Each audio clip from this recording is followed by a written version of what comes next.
Olá, Carla Farrapa, e hoje eu vou contar um pouco do que os dragões foram na minha jornada, tá? E a origem da mesa quântica, Reconectário, tá?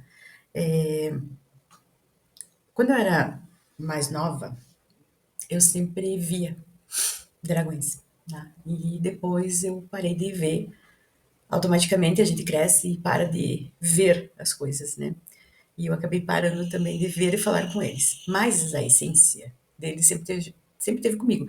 Tanto que quando eu devia ter lá uns 12, 13 anos, o meu apelido era Trovão, porque eu parecia realmente um trovão. Eu chegava chegando, eu sempre fui grande, alta, mas naquela época eu nem era tão gorda, mas era gorda também.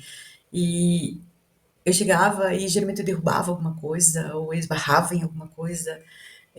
Os meus braços sempre muito compridos, então eles batiam em alguém ou alguma coisa, e eu tinha um tom de voz que, se eu ficava mais alegre ou mais irritada, ele soava muito mais alto do que o das meninas e dos meninos com essa idade de 12, 11, 12, 13 anos. E eu ganhei o apelido de Trovão. Quando a gente era criança, todo mundo tinha apelido, né? Eu acho isso normal e saudável. Não me incomodava em nada, porque era divertido até. Tinha o Trovão, tinha Saxquatch, tinha N apelidos naquela época. E o Trovão, uma vez uma amiga minha falou pra mim, Carla, você é um trovão porque você parece um dinossauro. Sempre grande e barulhento. E hoje eu entendo que eu era um dragão. Era essa a essência que estava comigo, era essa essência que eu já trazia em mim para a vida. Né? E depois acabou que eles fizeram realmente parte da minha vida, embora eu não soubesse como, mas eles vieram fazer parte da minha vida. Na minha adolescência, as energias chegavam para mim descoordenadas, eu tinha insights, eu sabia quem ia falecer, eu sabia quem estava grávida, eu sabia o sexo do bebê antes, não precisava nem ecografia, eu já sabia. Eu sabia se alguém ia ficar doente ou ter um acidente. Eu sabia várias coisas antes de acontecer. Eu sempre atendi telefone antes de tocar. Eu sentia energia, vibração, eu atendia antes de tocar. E estamos falando de telefone do Batman, aqueles telefones vermelhos antigamente. No caso, na minha casa era um amarelo. Eu sempre atendia as pessoas antes de chegar, ou eu falava, fulano tá vindo aí antes da pessoa chegar. Ou olhava para minha mãe falava, já nem fale nada, porque vai falar que fulano tá doente, ou vai falar que fulano, entendeu?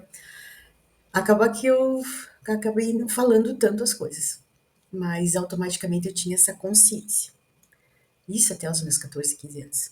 Óbvio que nessa idade de 14, 15 anos, toda menina, menino, todas as pessoas, acho, elas mudam um pouco o foco, né? O meu foco daí estava em me enturmar, em conseguir jogar vôlei, que eu era um desastre, não conseguia. É, Conseguir fazer parte do grupo, que eu pertencer, né? Pertencer é muito importante e naquela época eu não me sentia pertencente ao grupo. Eu era muito diferente deles. E não estou falando fisicamente, embora também fisicamente eu era diferente, mas eu era muito diferente. Eu gostava de ler, eu gostava de ficar sozinha, eu não gostava de burburinho de gente, eu me sentia mal aonde tinha muita gente falando ao mesmo tempo. Eu era mais reclusa, eu tinha muitos insights, então eu achava já sabia se aquilo ia dar certo ou não ia dar certo, né? E automaticamente se me punha um pouco de lado. Eu me punha de lado, mas todas as coisas também me colocavam de lado. Essa época eu tive a oportunidade de ler muito. Não tínhamos internet, né? Obviamente. E meu pai comprou uma coleção de enciclopédia da Barça, que era dali que a gente tirava as informações para trabalho de escola, para tudo, né? E geralmente as pessoas usam essa enciclopédia assim, ó, dá uma olhada no trabalho de escola e pronto. Eu li todas. Então, eu tinha uma bagagem imensa de conhecimento, como diriam meus irmãos, conhecimento inútil, né? Mas era uma grande bagagem de conhecimento que me ajudou muito na vida, de entendimento. Eu lia sobre tudo ali. E li muito sobre todas as circunstâncias e situações que tinham dentro ali. E eu gostava muito de esoterismo, de ET, de viagem no tempo, máquina do tempo, espaço-tempo, tudo que era diferente, tudo que as pessoas normalmente na cidade não iam querer saber, eu queria saber. Eu lia sobre, eu pesquisava sobre. E começaram a cair livros na minha vida, além dos romances, que eu era viciada em romances da Sabrina, Júlia Bianca. Toda a vida que eu não tinha vida fisicamente, né, eu tinha nos romances. Tô contando isso tudo para contextuar para vocês por que que a gente tá falando de dragões hoje, além das outras energias que regem a mesa. E eu li muito sobre muitas coisas, e isso foi me dando abertura, tá? Tive pessoas muito interessantes na minha vida que elas vieram até mim, acho que só para me ensinar as coisas. Uma delas foi minha avó por parte de pai. Minha avó era uma grande benzedeira. A gente não tinha noção. Eu não tinha noção, nem acho que nem a minha família tinha noção do poder de cura que a minha avó tinha. As crianças entravam na casa dela praticamente desmaiadas e saíam correndo andando. Os adultos entravam todos carregados, destruídos e saíam com outra perspectiva de vida.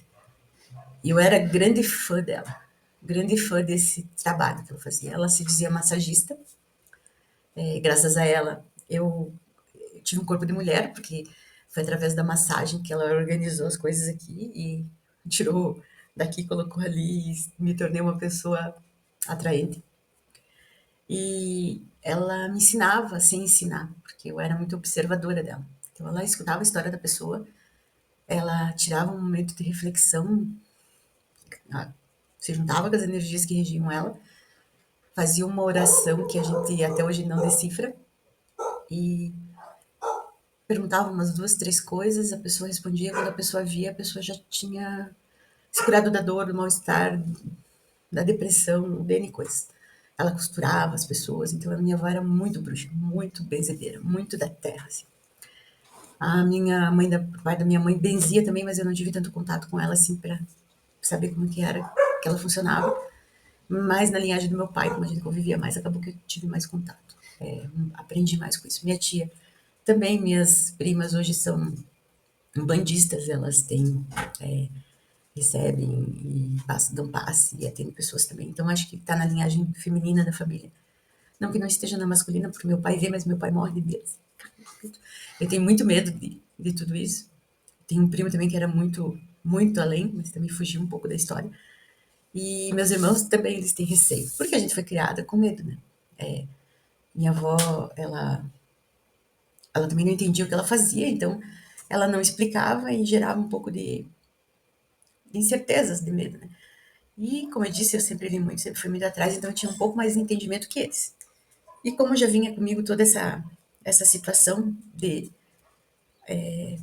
atender pessoas, de saber as coisas que iam acontecer antes, eu sempre fui uma pessoa que qualquer pessoa, em qualquer lugar, de qualquer estado ou país, porque eu já viajei para fora, chega em mim e fala coisas da vida, coisas que naturalmente, normalmente, eu acredito que não falariam para outras pessoas.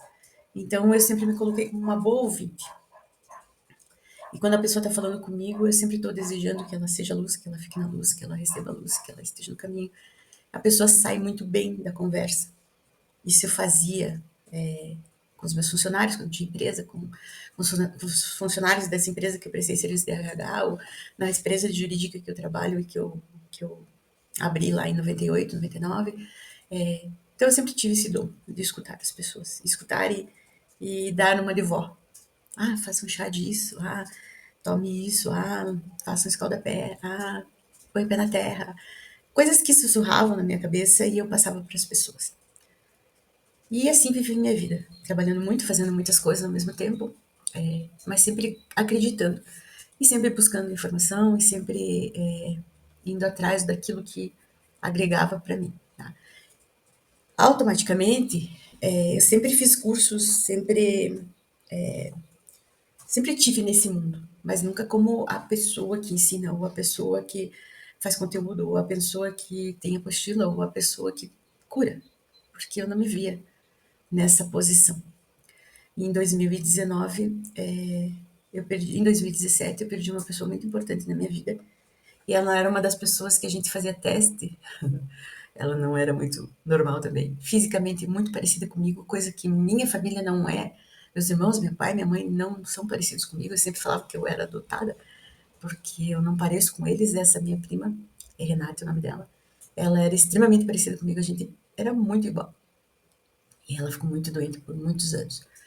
Que ela sempre fugiu desse lado dela espiritual. Ela tinha medo, ela não acreditava acreditando, então quando a gente era mais nova a gente fazia teste. Eu pensava muito nela, não tinha celular, não tinha mensagem, não tinha nada, e ela me ligava do orelhão. O que que se quer, sua vaca? E eu falava, não, só tô testando pra ver se a gente tem conexão. Eu começava uma frase, ela terminava, e a gente sempre treinava telepatia na época, né? Quando ela teve 20, tava com 29 anos, eu com 24, ela engravidou do meu afilhado, do Michael. E eu soube da gravidez antes dela. Foi um choque para ela, para mim era uma certeza. Eu sabia que ia ser um menino, eu sabia como ele ia ser quando ele nasceu. E assim por diante com as crianças da família ou fora da família. Estou falando com vocês, meu ouvido está pitando já, então logo vai vir mais informações. Em 2019 ela foi embora, ela partiu. E isso deixou para mim um vazio muito grande.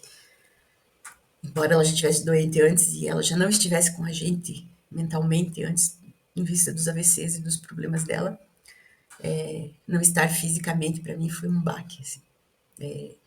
Aí, em 2019, eu perdi minha tia e uma semana depois meu sócio. Minha tia, tudo bem, já era uma senhora, mas ela era minha segunda mãe, ela era uma pessoa muito importante na minha vida também. Minha segunda mãe, porque acho que todo mundo tem uma segunda mãe na vida, né? Ela era minha segunda mãe. A gente brigava muito, mas a gente se dava muito bem ao mesmo tempo. E ela era espírita, ela recebia entidades, só que ela nunca levou isso a sério, ela nunca desenvolveu, ela tinha muito medo. Então ela sempre achava que isso atrasava a vida dela, que não sei o quê. E quando ela ia e tentava estudar e fazer alguma coisa a mais, ela melhorava, depois ela já largava a mão, desistia. Tinha um problema com cigarro, fumava muito, levava vida meio vida louca. Mas em 2017, com 70 e poucos anos, ela 2019 com 70 e... Minha mãe tem 78, 2019, 5 anos atrás, 6 anos atrás. Com 72 anos ela foi embora. Outra situação que me deixou muito triste. Porque bem ou mal ela me escutava, ela me entendia. Falar com ela era fácil. Porque falar de coisa estranha nunca é fácil, né? As pessoas não estão prontas para ouvir. Hoje mais. A internet é um grande marco nisso. As pessoas falam mesmo e as pessoas estão prontas para ouvir isso. Mas há 10, 15, 20, 30 anos atrás, 50 anos atrás, quando eu tinha 7 anos, ninguém sabia, ninguém entendia. Né? Não tinha essa abertura que a gente tem hoje. Era diferente os tempos. E a gente. E daí, logo em seguida, meu sócio. E logo em seguida, a pandemia. Aí eu voltei para mim, voltei a ser aquela criança introvertida que ficava no canto dela estudando, lendo, tentando entender, refletindo, escrevendo. Só que daí eu era adulta, já tinha internet, tinha mais meios de comunicação, eu conseguia pesquisar melhor o que eu queria. E eu comecei a ver um olho de dragão. Quando eu fechava o olho, principalmente antes de dormir ou antes de levantar logo de manhã, e vinha um olho lindo, um olho verde, avermelhado, assim, dourado, né, que eu falo, aqueles olhos de gato, assim. Um cílio bem comprido, muito bonito, e ficava me olhando de lado. E no começo me assustei, falei, meu, o que que é isso? Porque você só vê um olho grande numa pele escamosa, verde e vermelho, verde com vermelho, e aquele olho verde e me julgando, e eu sem saber o que que era, quem era aquele ser. E aos poucos aquele olho foi ficando maior e ficou constante. E tanto que já tinha um nome, eu na minha cabeça dei um nome e eu já conversava com aquele olho, já interagia com ele, perguntava o que, que ele queria, o quem era, o que estava fazendo ali, o que, que ele precisava me dizer que eu não estava entendendo. E um dia eu estava fazendo uma meditação. Eu não sou boa de meditar, mas eu estava fazendo uma meditação. E aquele olho que vinha de lado veio um rosto na minha frente, assim, veio um dragão na minha frente. Eu dei um susto, falei, meu Deus, né? O que, que é isso? Daí vem todas as coisas que a gente aprende ruim, né? Dragão, draconiano, do mal, dragão é ruim, dragão é isso, dragão é aquilo. E eu me assustei, me afastei, e acho que ela também se afastou. E a gente deu um tempo de se olhar, porque eu estava com uma energia que daí não conectava. Mas eu fui pesquisar, né? Fui buscar informações. Poucas informações sobre o assunto. Muito pouco. Informação quase zerada. E eu me permiti ver quem era aquela imagem que estava aparecendo para mim. O que, que queria. Aí aos poucos eu fui vendo o formato inteiro do dragão. Hoje eu consegui desenhar. Hoje ele faz parte da mesa que eu trabalho. Ela faz parte. Daí tem mais dois que também fazem parte. E começou a vir informações, porque tudo que a gente busca, seja lá do que for, as informações chegam até você. Você só tem que filtrar o que você quer, porque as informações não chegam até você. Em 2021, a Mônica, 2022, acho que a Mônica Medeiros falou alguma coisa, e agora em 2023, 2024, muita gente está falando sobre o assunto. Muita gente está comentando que os dragões chegaram, eu falo que eles voltaram. Eles estão procurando os seus cavaleiros. Quem é dragão, quem é fractal de dragão, quem é cavaleiro de dragão. A gente está passando por um momento muito difícil energético da Terra e eles são os cuidadores deste momento. Né? Eles estão buscando pessoas que falem a mesma língua que eu falei lá em 2019, que eu falei com 7 anos, que eu falei com 15, que eu voltei a falar em 2017 e que eu tô falando agora com vocês. Esse é o nosso comecinho dessa aula. Essa aula eu vou deixar liberada para mais pessoas poderem entender sobre o que a gente vai falar no curso. Tá? Escutei muitas coisas, não, você não tem energia para sustentar. Recebi mensagem deles que sim, eu tenho energia para sustentar. Você vai iniciar? Não, não vou iniciar ninguém porque eu vou sintonizar. Iniciar é uma outra conversa. Dragão, não, no meu conceito, no meu entendimento do que eu recebi deles, não é iniciado, né? Mas é sintonizado. Então, quem vier fazer as aulas da Reconectar, que é a mesa, vai aprender a lidar quanticamente nessa mesa para aprender a resolver passado, presente e futuro. Isso é coisa mesmo, mas é muito linda, muito louca. Ela te dá muitas respostas. Para algumas pessoas acredito que vai ser como para mim, para outras não. Depende de cada uma. E eu fiz a minha sintonização comigo. Foi. Você fez um curso? Fiz vários cursos. Mas eu já tinha tudo que me passaram nos cursos. Tudo que eu aprendi nos cursos foi para dizer para mim mesma: não, Carla, você está certa, é assim mesmo que faz, você está no caminho, é dessa forma, porque eu já sabia. Então, eu acho que quem chegar até mim, se assim, Carla, eu quero fazer essa jornada com você, quero entrar nesse mundo junto com você, são as pessoas que já têm contato, que já têm um pezinho lá, porque não sei se chama todo mundo, não sei se fala com todo mundo. Pode ser que sim, gostaria muito, porque é uma energia tão divina, tão bonita, de tanto amor, de tanta conexão, de tanta limpeza e organização, que gostaria que todo mundo conseguisse falar, ou pelo menos ser atendido por uma mesa dessa. Então, meu intuito é que mais pessoas se sintonizem, mais pessoas aprendam a trabalhar com a mesa e mais terapeutas atendam mais pessoas com essa energia. E olhando para trás agora, provavelmente minha avó já fazia isso. O que ela falava em reza é o que eu hoje falo em reza.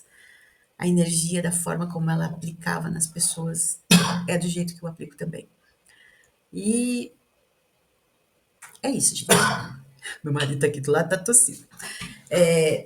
A gente vai falar sobre como eles aparecem, como sintonizar, como trabalhar com a mesa, como permitir que eles façam as limpezas, como ver vida passada, como limpar vidas passadas, memórias, presente, passado e futuro. A mesa ela é bem simples, bem autodidata, ela fala com você da forma como eu falo. É simples, é fácil, é rápido. Não tem 10 horas de meditação, não tem não. É rápido. Os dragões não trabalham de forma lenta, eles trabalham de forma rápida. Talvez seja por isso que eles estejam comigo, ou eu esteja com eles, muito provavelmente eu esteja com eles, porque eu não gosto de nhenhenhê nem de mimimi. Tem um problema, vamos resolver. Tem uma situação, vamos ver como que a gente resolve. Eu tô sem isso, sem aquilo, sem dinheiro, não sei o que. Vamos resolver.